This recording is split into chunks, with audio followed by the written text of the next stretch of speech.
वालेकुम my dear students, आप देख रहे हैं द ट्यूटर्स चैनल और हम पढ़ रहे हैं साइंस फॉर द क्लास 4। और आज जो हम चैप्टर कवर करेंगे वो है चैप्टर नंबर 7। टॉपिक आपको यहाँ पे नज़र आ रहा है, अर्थ एंड इट्स रिसोर्सेज।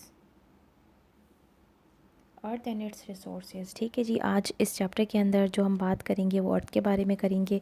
और यहाँ पे इस चैप्टर के अंदर जो जो चीज़ें हम पढ़ेंगे वो कंपोजिशन ऑफ अर्थ कवर करेंगे, एटमॉस्फेयर के बारे में सीखेंगे, अर्थ के रिसोर्सेज सीखेंगे, द नेचुरल रिसोर्सेज के रिन्यूएबल रिसोर्सेज कौन से होते हैं, नॉन रिन्यूएबल रिसोर्सेज कौन से होते हैं। साथ ही साथ हम पढ़ेंगे types of the natural resources. उसके अंदर हम air, water, soil, forest, wildlife, rocks and the minerals, forest के साथ साथ हम फॉसिल फ्यूल सीखेंगे, coal, oil, natural gas and impact सीखेंगे कि नेचुरल रिसोर्सेज के ऊपर जो है वो इंसान क्या डाल रहे हैं। साथ ही साथ deforestation and afforestation, fossil fuel और distribution of the earth water, these are the topic जो कि हम चैप्टर नंबर 7 के अंदर कवर करेंगे। मूव करते हैं हम इस चैप्टर के टाइटल पेज की तरफ ताकि हम इस चैप्टर को अच्छे से स्टार्ट कर सकें। ये हमें दिखाया गया है इस चैप्टर से रिलेटेड अर्थ और उसके रिसोर्सेज। ठीक है जी, ये एक बहुत खूबसूरत सा सीन व्यू दिखाया गया है जिसके अंदर जो है डिफरेंट जो है ना पहाड़ भी दिखाए गए हैं, पानी भी है और छोटा सा जो है यहाँ पे घास वगैरह भी दिखाई गई है। मूव करते हैं हम अपने टॉपिक की फर्स्ट टॉपिक की तरफ। यहाँ पे हम जो बात करेंगे वो करेंगे कंपोजिशन ऑफ द अर्थ, कि अर्थ जो है वो किस चीज़ की बनी हुई है। अच्छा जी, यहाँ पे कंपोजिशन ऑफ द अर्थ के बारे में बात करें। Composition of the earth, what does the earth what does the planet earth look like from the space. अगर हम स्पेस से देखें तो हमें अर्थ कैसा नज़र दिखाई देता है। अर्थ हमें ऐसी दिखाई देती है। उसके बाद हम इसके बारे में अंडरस्टैंड करेंगे। इट्स अपीयर ब्लू, ये ब्लू क्यों नज़र आ रहा होता है। It appears blue because of the evidence of the water. यहाँ पे ये जो आपको अर्थ का जो ज़्यादातर जो स्ट्रक्चर है वो ब्लू क्यों नज़र आ रहा है। ये जो अगर हम देखें ज़्यादातर जो है वो ब्लू पार्ट इसलिए नज़र आ रहा है due to the presence of the water. जो पानी है वो अर्थ के अंदर ज़्यादा होता है। It is often called the blue planet. हम इसको क्या कहते हैं, हम इसको जो है इस अर्थ के लिए जो हम वर्ड यूज़ करते हैं वो ब्लू प्लैनेट भी यूज़ करते हैं। The outer layer of the earth is called the crust. जो इसकी ऊपर की लेयर है अर्थ की वो क्या कहलाती है, वो क्रस्ट कहलाती है। We lived on the crust, और हम कहाँ पे रह रहे हैं, हम जो है वो क्रस्ट में ही रह रहे हैं। हम जो है वो क्रस्ट में ही रह रहे हैं। The surface of the earth is covered with land. जो अर्थ की सरफेस है वो ज़्यादातर जो है वो कवर्ड हुई हुई है लैंड एंड दी वाटर, और मेजॉरिटी जो है वो पानी है। Nearly 3/4 of the earth is covered with water. जो आपका 3 हिस्सा जो है, अगर हम इसको अर्थ को डिवाइड करें 4 पार्ट्स में, तो जो 3 पार्ट्स हैं वो हम आपको वाटर के मिलेंगे, 1 2 3। और हमें एक पार्ट जो है वो 3 पार्ट जो है हमें वाटर के मिलेंगे, और इसके अंदर से सिर्फ एक पार्ट जो है वो हमें लैंड का मिलेगा। The earth is surrounded by the air with the mixture of various gases. जो अर्थ के अंदर जो एयर होती है वो किस चीज़ का मिक्सचर है, वो है डिफरेंट गैसेस का। यहाँ पे जो हमने अर्थ की कंपोजिशन को बहुत अच्छे से अंडरस्टैंड कर लिया, और ये जो है अर्थ की पिक्चर है। मूव करते हैं नेक्स्ट टॉपिक की तरफ। नेक्स्ट टॉपिक हमारा आ जाता है the atmosphere of the earth. Earth की जो है वो एटमॉस्फेयर, उसके बारे में बात करते हैं। The layer of the air, जो लेयर है जो एयर की surrounded by the earth is called the atmosphere. यहाँ पे जो है वो एटमॉस्फेयर की डेफिनेशन को डिफाइन किया गया है कि what is the atmosphere. Atmosphere क्या है, जो लेयर है अर्थ की, the layer of the earth is surrounded by the earth is called the atmosphere. It is hundreds of kilometre above from the earth. ये जो है आपकी अर्थ से कितनी किलोमीटर है, it is about hundreds of kilometre above from the earth. It is thick, is thickness is not the same. जो इसकी thickness होती है वो सेम नहीं होती है। It is thick near the earth surface but thin as you go higher. जैसे जैसे आप दूर जाते जाएंगे तो इसकी जो थिकनेस है वो क्या होती जाएगी, कम होती जाएगी। The atmosphere stop the earth. जो एटमॉस्फेयर होती है वो स्टॉप कर देती है earth from becoming too hot. ये जो एटमॉस्फेयर ही है, ये लेयर ही है जो कि अर्थ को जो है वो ज़्यादा गर्म होने से सेफ रखती है during the day, and cool to cool at the night. और रात के टाइम जो है वो ज़्यादा ठंडा होने से ज़्यादा ठंड से जो है ये जो है वो हमें प्रोटेक्ट करती है। ठीक है जी, ये रात में हमें ठंडा होने से बचाती है और दिन में जो है वो ज़्यादा गर्म होने से हमें सेव कर रही होती है। The ozone layer of the atmosphere protect the earth from the harmful ultraviolet rays of the sun. अच्छा जी, इस पिक्चर को थोड़ा सा हम अंडरस्टैंड कर लेते हैं। अगर हम इस पिक्चर की बात करें तो इस पिक्चर के अंदर आपको जो है वो सन दिखाया गया है। ये जो है हमारा सन है, ये हमारी अर्थ है और उसके ऊपर ये जो आउटर कवरिंग बनी हुई है, ये सारी जो कवरिंग है ये किसकी है, ये एटमॉस्फेयर की है। और उसके ऊपर जो है एक ओजोन लेयर लगी हुई है, ये वाली जो लेयर है ये ओजोन लेयर है, टॉप लेयर। ये क्या करती है, ये सन से जितनी भी शुआएँ आ रही हैं जो कि ख़तरनाक शुआएँ जिसको हम कहते हैं यूवी रेज़, जिसे अल्ट्रा वायलेट रेज़ कहते हैं, ये हमारी अर्थ को डे टाइम में जो है वो ज़्यादा गर्मी से बचाती हैं और रात में किस चीज़ से बचाती हैं, ज़्यादा ठंड होने से बचाती है। तो यहाँ पे ये जो है अर्थ की जो एटमॉस्फेयर है, ये जो एटमॉस्फेयर है ये हमें प्रोटेक्ट करती है। फिर उसके बाद हमारा जो नेक्स्ट टॉपिक है यहाँ पे अर्थ की रिसोर्सेज के बारे में। जब हम बात करते हैं अर्थ की रिसोर्सेज के बारे में, तब the planet earth provide us with all the basic needs in the form of the natural resources. Natural resources की फॉर्म में जो है अर्थ में वो सारी की सारी जो हैं वो चीज़ें होती हैं जो कि हमें ज़िंदगी जिसको बरकरार रखने में मदद देती हैं। A resource is something that we use every day to meet our needs, जिससे हमारी ज़रूरियात पूरी होती हैं, अनेबल एज टू सर्वाइव, और हमें ज़िंदा रहने में जो है वो मदद कर रही होती हैं। ये यहाँ पे जो है ये रिसोर्स की डेफिनेशन है और उससे ऊपर जो है वो नेचुरल रिसोर्सेज की है। नेचुरल रिसोर्सेज जो होती हैं वो कुदरती जो है वो रिसोर्सेज होती हैं जो कि हमें हमारी नीड्स को फुलफ़िल करने के अंदर हेल्प आउट कर रही होती हैं। यहाँ पे हम जो मेन फोकस है हम वो नेचुरल रिसोर्सेज को एक्सप्लोर करेंगे कि नेचुरल रिसोर्सेज कौन कौन सी होती हैं और ये हमें जो है वो किस तरीके से सपोर्ट करती हैं टू लिव। यहाँ पे हम नेचुरल रिसोर्सेज को देखते हैं कि नेचुरल रिसोर्सेज हमारी कौन कौन सी हैं। Comes towards the natural resources are the things that are found in nature. जो कुदरत के अंदर पाई जाती हैं वो नेचुरल रिसोर्सेज होती हैं और are useful for essential to human being, और इंसान की भलाई के लिए बनाई गई हैं।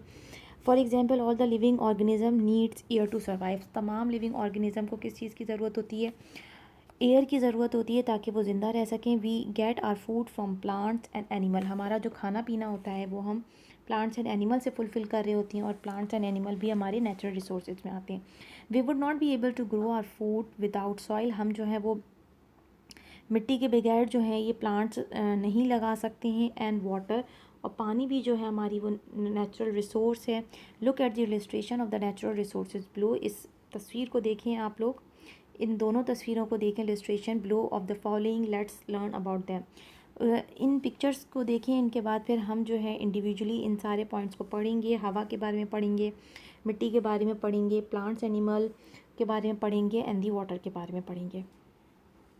मूव करते हैं हम अपने नेक्स्ट पेज की साइड। यहाँ पे जो है वो हमें सारी नेचुरल रिसोर्सेज जो हैं वो व्यू करके दिखाई दी गई हैं। दिस इज़ द एटमॉस्फेयर, जिससे हमें एयर मिल रही है।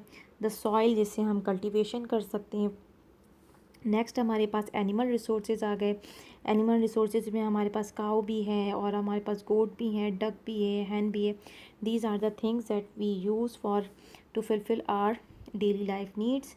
Next we have the solar panel, the sun. Solar energy की रिसोर्स दिखा दी गई है। यहाँ पे हमारे पास विंड टर्बाइंस आ गए हैं। Next we have the oil reservoirs. Oil की रिसोर्सेज आ गई हैं जो कि अंडरग्राउंड दी सॉइल जो है ये ऑयल के जो है reservoir with the help of the fossil fuel हमें मिल रहा है। Next we have the coal, और यहाँ से जो है वो हमें कोयला मिल रहा है। कोयला जो है वो इसको कोल माइंस यानी कि पहाड़ हैं उनके अंदर से जो है वो कोयला हम फाइंड आउट कर रहे हैं। यहाँ पे जो है ये हमने सारी पिक्चर्स को देख लिया है। मूव करते हैं इन नेचुरल रिसोर्सेज की तरफ। सब natural resources like the fuels we use, जो कि हम यूज़ करते हैं, कैसे यूज़ करते हैं, by human beings to make life more comfortable. इससे हम जो है हमारी जो ज़िंदगी है वो जो है वो मोर कंफर्टेबल हो जाती है इन नेचुरल रिसोर्सेज के ज़रिए से। Fuel that makes our vehicle to move can provide us light, heat, power. ये जो फ्यूल्स हैं इनके ज़रिए क्या करते हैं, हम अपनी गाड़ियों को आसानी से चला सकते हैं, रोशनी मिलती है, हीट मिलती है, दी पावर मिलती है। We use other natural resources, इसी तरीके से हम दूसरे भी नेचुरल रिसोर्सेज यूज़ करते हैं to make daily useful products such as the pencil, book, clothes and the medicine. These are the things जो कि हम इनको नेचुरल रिसोर्सेज को यूज़ करके बनाते हैं। यहाँ पे जो हमारा नेक्स्ट टॉपिक आ जाएगा that is the classification of the natural resources. ये हमारा जो है ये टॉपिक जो है हमारा हम इसको जो है वो डिटेल में अंडरस्टैंड करेंगे। इस टॉपिक को हम let me choose this classification of the natural resources. Okay जी, यहाँ पे हम बात करेंगे classification of the natural resources. Natural resources जो है वो दो कैटेगरी में हुए हैं, एक रिन्यूएबल है, दूसरे नॉन रिन्यूएबल है। Renewable natural resources will not turn out, जो हैं वो रिन्यूएबल जो होते हैं वो कभी भी ख़त्म नहीं होते, जबकि non renewable resources will run out one day. जो रिन्यूएबल नेचुरल रिसोर्सेज हैं ये कभी भी ख़त्म नहीं होंगे, ये हमेशा दोबारा से हमें मिल जाएंगे, जबकि नॉन रिन्यूएबल जो है इनकी जो है ना हमारी लाइफ के अंदर शॉर्टेज हो सकती है इन नॉन रिन्यूएबल रिसोर्सेज की। Let's understand the renewable resources. अब हम रिन्यूएबल रिसोर्सेज को जो है वो डिटेल में स्टडी करते हैं।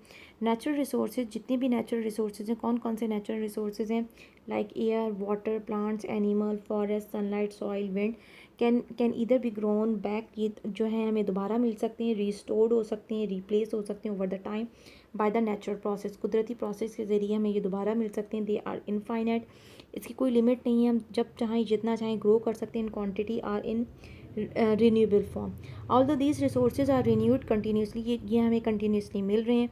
We should not overutilize them और वेस्ट दैम। हमें इसको जो है ज़्यादा भी इस्तेमाल नहीं करना चाहिए और वेस्ट भी नहीं करना चाहिए। We must protect and use them carefully. हमें इनको जो है बहुत एहतियात से यूज़ करना चाहिए। Next we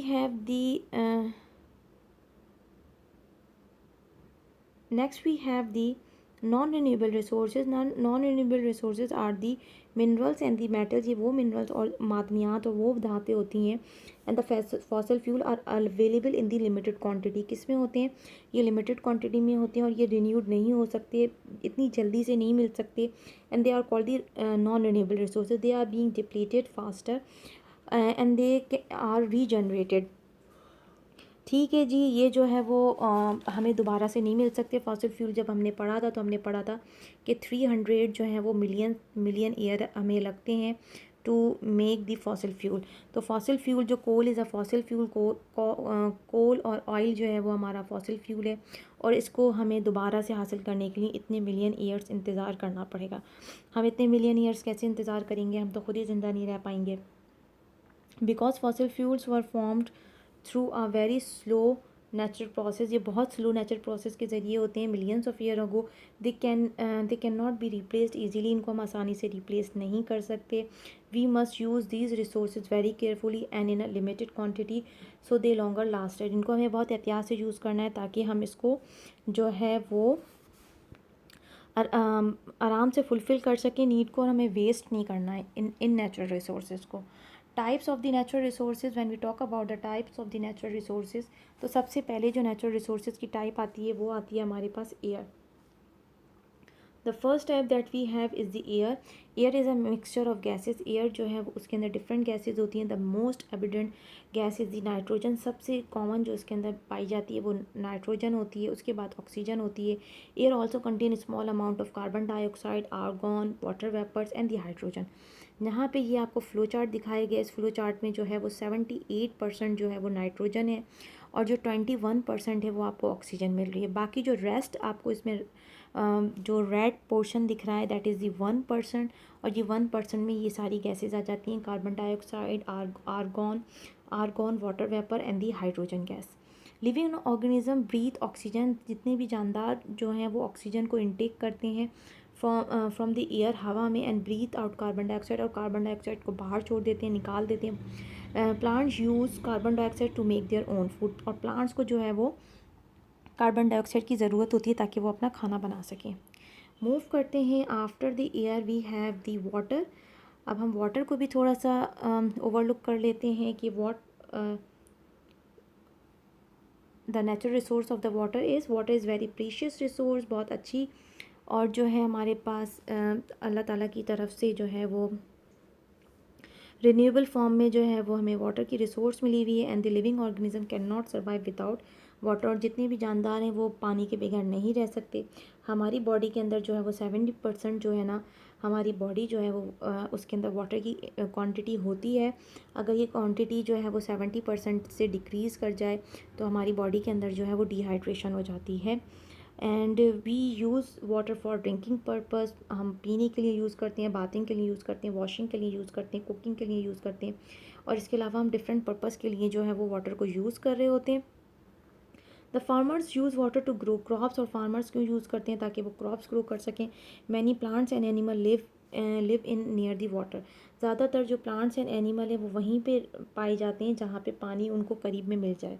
many substance can dissolve in water, जो बहुत सारे सब्सटेंसेस जो हैं वो पानी में आसानी से हल हो जाते हैं। It is used in industries for making different products including paper, chemicals and the food. It is essential in many areas in our life, और ये जो है वाटर जो है हमारे हर एरिया के अंदर बहुत यूज़फुल है और बहुत प्रीशियस रिसोर्स है। Keep this keyword in your mind कि water is very precious resource.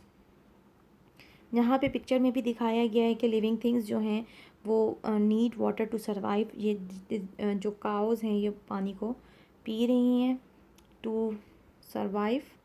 Next we have the soil, उसके बाद हमारे पास सॉइल आ जाती है। Soil the upper most layer of the earth crust is the soil, जो ऊपर की लेयर होती है अर्थ क्रस्ट की वो सॉइल होती है। ये भी एक इम्पॉर्टेंट पॉइंट है, आप एग्जाम के पॉइंट ऑफ व्यू से इसको अंडरलाइन कर लें। It is a mixture of tiny rock particles, इसके अंदर जो हैं वो छोटे छोटे जो हैं पार्टिकल्स होते हैं। किस चीज़ के पार्टिकल होते हैं, क्ले के होते हैं, सैंड के होते हैं, ह्यूमस के होते हैं, माइक्रो ऑर्गेनिजम्स के होते हैं, और किसके होते हैं, पानी के होते हैं और एयर के होते हैं। दीज आर द पार्टिकल्स जो कि इसके अंदर पाए जाते हैं। किसके होते हैं, क्ले के होते हैं, सैंड के होते हैं, ह्यूमस के होते हैं, माइक्रो ऑर्गेनिजम्स के होते हैं, वाटर के होते हैं एंड द एयर के होते हैं। Soil is form by breaking down of the rock. Soil कब बनता है, जब जो रॉक्स होते हैं वो छोटे छोटे पार्टिकल्स में टूट जाते हैं into small pieces due to the water, या तो पानी की वजह से या रेन बरसात की वजह से, एंड अफेक्ट ऑफ द सन, या सूरज की रोशनी की वजह से भी जो है ये रॉक्स टूट जाते हैं। This process is called the weathering. ये जो प्रोसेस होता है जिसके अंदर रॉक जो हैं वो ब्रेक डाउन हो जाते हैं छोटी पीसेज में, इस प्रोसेस को क्या कहते हैं हम, इस प्रोसेस को हम कहते हैं वेदरिंग। इस वर्ड को भी आप अच्छे से मेमोराइज़ कर लें। इस प्रोसेस को कह रहे होते हैं weathering. It is a very slow process, बहुत स्लो होता है, and takes a place long period of a time, और हमें काफ़ी अर्सा लगता है इस रॉक्स को टूटने में और सॉइल फॉर्म होने में काफ़ी टाइम लगता है। इतनी आसानी से जो है वो सॉइल नहीं फॉर्म हो जाती। All trees plants needs soil to grow, इन सबको जो है प्लांट्स को ज़रूरत होती है सॉइल की, ताकि वो अच्छे से हेल्दी ग्रो हो सकें। Next we have the forest, and यहाँ पे जो है हम जंगलात के बारे में पढ़ेंगे। A forest is a large area, forest जो होता है वो काफ़ी बड़ा एरिया होता है लैंड का, with a variety of plants trees and the shrubs. छोटे से एरिया को हम फॉरेस्ट नहीं कह सकते, जंगलात जो होते हैं वो बहुत वसी होते हैं। It provide a home for the animals and the micro organisms, और ये जो है ना घर प्रोवाइड करते हैं जानवरों के लिए, और बहुत सारे जो हमें नज़र नहीं आ रहे होते हैं अपनी आँख से माइक्रो ऑर्गेनिजम्स होते हैं। The tree in the forest, जो दरख्त होते हैं फॉरेस्ट के अंदर, आर इम्पॉर्टेंट होते हैं हमारे लिए। क्यों इम्पॉर्टेंट होते हैं, क्योंकि ये कार्बन डाइऑक्साइड को एब्जॉर्ब कर लेते हैं और रिलीज़ कर देते हैं ऑक्सीजन। तो ये इंपॉर्टेंट पॉइंट है कि जो हमारे जो है दरख्त जो हैं वो हमारे लिए ऑक्सीजन की एक अच्छी सोर्स होते हैं। In this way they clean and purify the air, और इस तरीके से हमारी हवा जो होती है वो साफ़ हो जाती है। They also give us the water vapours, ये वाटर वेपर्स भी देते हैं which allow us the temperature and provide the earth with the rain. और इसके वजह से क्या होते हैं, ये वाटर वेपर्स जो होते हैं उनको भी करते हैं, जिसकी वजह से हमारा जो टेम्परेचर होता है वो मेंटेन होता है और बारिश बनने का सबब बनता है। The forest also provide is the food, forest हमें also provide is the wood, हमें लकड़ी देते हैं फ्रॉम द ट्रीज़, जितने भी दरख्त हैं उनसे हमें जो है वो लकड़ी मिलती है। To build houses and the furniture, ताकि हम घर और फर्नीचर को बना सकें। Next we have about the forest, forest के बारे में हमारे पास है की point that forest also provide us the things, वो चीज़ें प्रोवाइड करते हैं we use for our daily life, just like the rubber, honey, हमें शहद मिल रहा होता है, wax and the ingredients we use in the medicine, और कुछ ऐसी दवाइयों के अंदर हम यूज़ कर रहे होते हैं हर्ब्स एंड द शर्ब्स, तो ये उनमें भी हमें फॉरेस्ट से, जंगलात से मिले होते हैं। The roots of the trees, जो जड़ें होती हैं, hold the soil and prevent the soil from erosion. अच्छा, जो ये जो पॉइंट है ये इंपॉर्टेंट है, यहाँ पे इसकी जो है ना की टर्म भी मेंशन की हुई है। की टर्म में क्या है कि सॉइल इरोजन क्या होती है, the carry away the top layer of the soil by the wind and the water and the other element. तो ये क्या करते हैं, जो जंगलात की जो जड़ें होती हैं, जो दरख्तों की जो जड़ें होती हैं, वो सॉइल को बहुत अच्छे से ग्रिप करके रखती हैं। इससे क्या होता है, जो टॉप लेयर होती है वो हवा और किसी दूसरे असरात की वजह से हिलती नहीं है अपनी जगह से, क्योंकि जड़ों ने उनको बहुत मजबूती से जो है वो पकड़ के रखा हुआ होता है। यहाँ पे जी हमने इस फॉरेस्ट के बारे में अंडरस्टैंड कर लिया। Next we have the wild life. अगर हम वाइल्ड लाइफ की बात करें, यहाँ पे बात करते हैं वाइल्ड लाइफ की। Wild life a variety of the micro organisms, plants and the animal live on a planet. Different जो है वैरायटी के micro organisms, plants, animal live करते हैं प्लानट में, अर्थ में। The wild life refer to the plants and animal living in the natural environment. तो यहाँ पे जो वाइल्ड लाइफ की बात हो रही है वो क्या बात हो रही है कि डिफरेंट प्लांट्स एंड एनिमल जो है वो नेचुरल इन्वायरमेंट के अंदर ग्रो करें, हम खुद से ना लगाएं बल्कि कुदरती तौर पे वो खुद ग्रो हो जाएं। The wild life is very important to maintain the balance in the nature and to preserve and protect the ecosystem. ये हमारे इकोसिस्टम को जो है वो प्रिजर्व करने का एक बहुत बेहतरीन ज़रिया होता है कि हमारा इकोसिस्टम जो है वो मेंटेन रहता है। इकोसिस्टम जो है हमने इससे पहले भी चैप्टर के अंदर पढ़ा था, जिसके अंदर हमें माहौलियाती निज़ाम हमने सीखा था कि किस तरीके से मेंटेन होता है। तो ये उसको मेंटेन करने में wild life main role play करती हैं। तो जाहिर सी बात है, ये जानवर, जितने भी जानवर हैं, ये ऐसे तो नहीं रहेंगे, कुछ जो है वो घास फूस खाएंगे, किसी को दरख्तों की ज़रूरत होगी। तो ये जो है ना वाइल्ड लाइफ बेस करते हैं प्लांट्स एंड दी एनिमल्स के ऊपर। Next we have as the human population increase, जिस तरीके से ह्यूमन की पॉपुलेशन बढ़ रही है, many animals are hunted for the food for the sake of skin, claws, tusks, horns, their forest and the homes are also being destroyed to clear land for various purposes such as building projects or for the harvesting. Palm oil and is used in in mass food production. Excessive hunting, industrialization, pollution, and clearing of human habits is affected by the wildlife. This could lead to many of our plants and animals disappearing from our planet for forever. यहाँ पे जो बात इन्होंने बताने की कोशिश की है वो ये बताने की कोशिश की है कि जितने भी ये जो क्या कहते हैं हमारे पास एनिमल्स हैं और प्लांट्स हैं, अगर हम इनको डिस्ट्रॉय कर देंगे, फॉरेस्ट को ख़त्म कर देंगे, तो क्या होगा कि हमारे पास जो या एक्सेसिव हम हंटिंग करेंगे, ज़्यादा शिकार करेंगे, तो इससे क्या होगा कि हमारा जो है वो प्लांट्स और जो एनिमल्स हैं वो फॉरएवर जो है ना हम वो खो देंगे। Next we have the rocks and the minerals. यहाँ पे हमारे पास रॉक्स एंड कुछ मिनरल्स के बारे में बात की गई है। रॉक्स एंड दी मिनरल्स को भी हम देख लेते हैं। रॉक्स एंड मिनरल्स जो होते हैं, rocks and minerals are found on both on and below the earth crust. ये नीचे भी पाए जाते हैं, ऊपर भी पाए जाते हैं अर्थ क्रस्ट में। They are made up naturally occurring by the substance called the mineral. एक सब्सटेंस होता है जिसको हम कहते हैं मिनरल। ये केमिकल न्यूट्रिएंट होता है। रॉक्स कंटेन वन और more type of the mineral. Limestone, quartz, mica, gold, silver are the examples of the mineral found in the rock.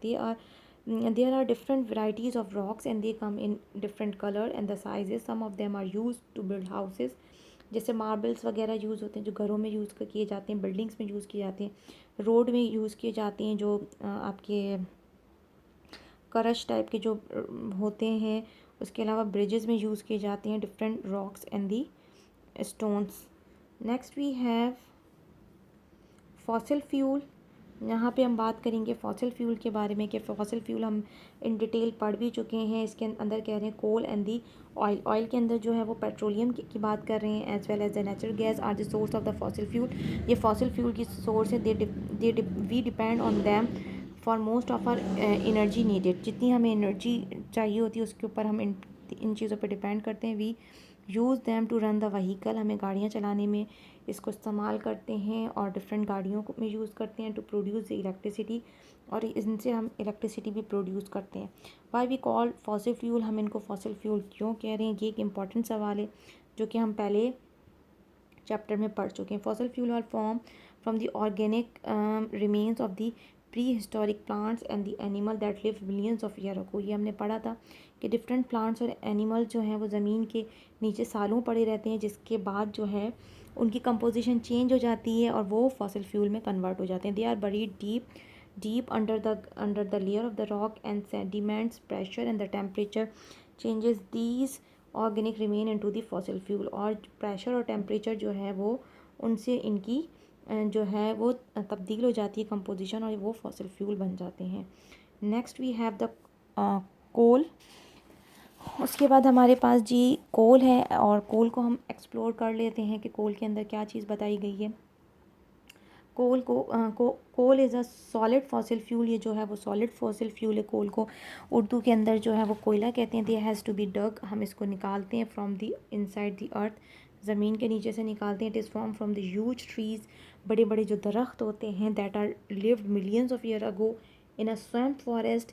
Coal is still use some time to heat homes, घरों में भी use होता है गर्म करने के लिए, cook food and in power plants to generate the electricity. और कोयले से जो है वो आप बिजली भी पैदा करते हैं। बारबेक्यू वगैरह में भी जो है वो कोयला यूज़ किया जा रहा होता है।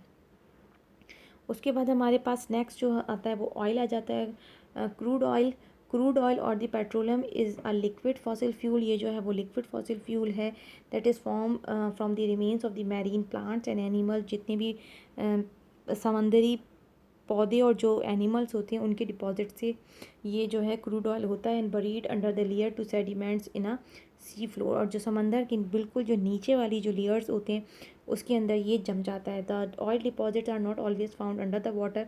जो ऑयल डिपॉजिट्स होते हैं वो पानी के अंदर नहीं होते। They could be have been form in places where there was once water but today dry land. इन्हीं इसके अंदर ये बताने की इन्होंने जो है वो समझाने की बात बताई है कि ज़रूरी नहीं है कि पानी के अंदर से ही ये ऑयल निकलता है, बल्कि क्योंकि हमने ये पढ़ा है कि 300 से 400 मिलियन ईयर अगो लग जाते हैं, तो ज़रूरी नहीं है कि आज जहाँ पानी है वो 300 से 400 मिलियन बाद भी वहाँ पे पानी हो। तो वो जो ऑयल मिलता है वो जो है वो ऐसी जगहों से भी मिल जाता है जो ड्राई होती हैं, जो बिल्कुल ड्राई जगहें होती हैं, हमें वहाँ से भी ऑयल मिल जाता है। ऑयल इज़ पम्प्ड, निकाला जाता है, ड्रिल किया जाता है on the surface and the oil through the oil wells. Crude oil is defined to make kerosene. Crude oil से हम मिट्टी का तेल बनाते हैं, पेट्रोल बनाते हैं, डीजल बनाते हैं और दूसरे फ्यूल बनाते हैं that we use in the vehicle and the industries. Crude oil is also use in the manufacture of plastic, fertilisers and the medicine. ठीक है जी, क्रूड ऑयल्स को भी डिस्कवर कर लिया। Next we have the natural gas. Natural gas is found in pockets near the oil deposit. जहाँ पे oil deposits होते हैं वहीं पे नेचुरल गैस भी हमें मिलती है। नेचुरल गैस भी मिलती है। It consist mainly of the methane gas. Methane जो होती है ज़्यादातर जो इसकी कंपोजिशन होती है वो मीथेन की बनी हुई होती है। It can be pumped up in the same way as the oil. जैसे हम ऑयल को निकाल रहे होते हैं, सेम हम इसको भी इसी तरीके से जो है वो निकाल रहे होते हैं। It can be pumped in the same way as the oil. It is used for cooking and heating our home. हम घरों को गर्म भी करते हैं, जैसे गैस की हीटर्स वगैरह होते हैं हमारे पास, और हम इसको क्या करते हैं, इसको कुकिंग के पर्पस के लिए भी यूज़ कर रहे होते हैं। यहाँ पे जो है हमने अपनी नेचुरल गैस को कवर कर लिया है। नेक्स्ट हमारे पास जो है यहाँ पे आ जाएगा इम्पैक्ट ऑन नेचुरल रिसोर्सेज। ये हम जो है ना नेक्स्ट वीडियो के अंदर करेंगे। यहाँ पे जो है हमने डिटेल में जो है इन सारे पॉइंट्स को अंडरस्टैंड कर लिया है। नेक्स्ट जो है हम टॉपिक जो है वो इंशाल्लाह हम नेक्स्ट वीडियो के अंदर कवर करेंगे ये टॉपिक। यहाँ पे अपना बहुत सारा ख्याल रखिएगा। अल्लाह हाफ़िज़।